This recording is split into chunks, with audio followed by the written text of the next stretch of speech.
I dag skal I lære, hvornår man sætter spørgsmålstegn og udråbstegn. Vi starter med spørgsmålstegn.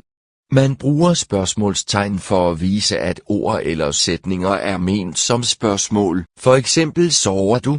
Er det i morgen han rejser? Og vil du have kaffe?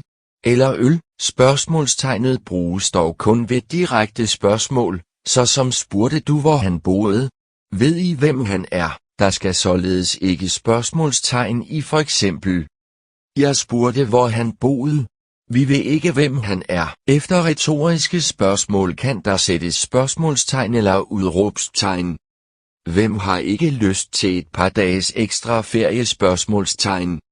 Er du rigtigt klog? Spørgsmålstegn. Er flere spørgende ord eller sætninger tæt forbundet, sættes der et fælles spørgsmålstegn.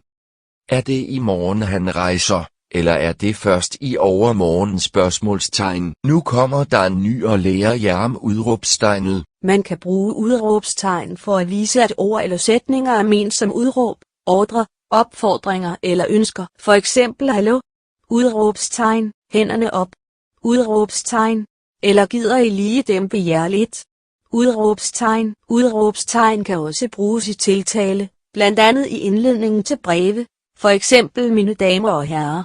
Udråbstegn og kære far og mor.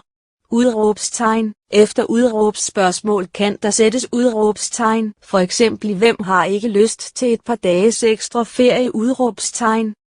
Eller er du rigtig klog? Udråbstegn. Er flere udråb, ordre osv. indholdsmæssigt tæt forbundet, sættes der et fælles tegn, for eksempel ti stille og bestil noget mere. Udråbstegn. God weekend og på gensyn. Udråbstegn.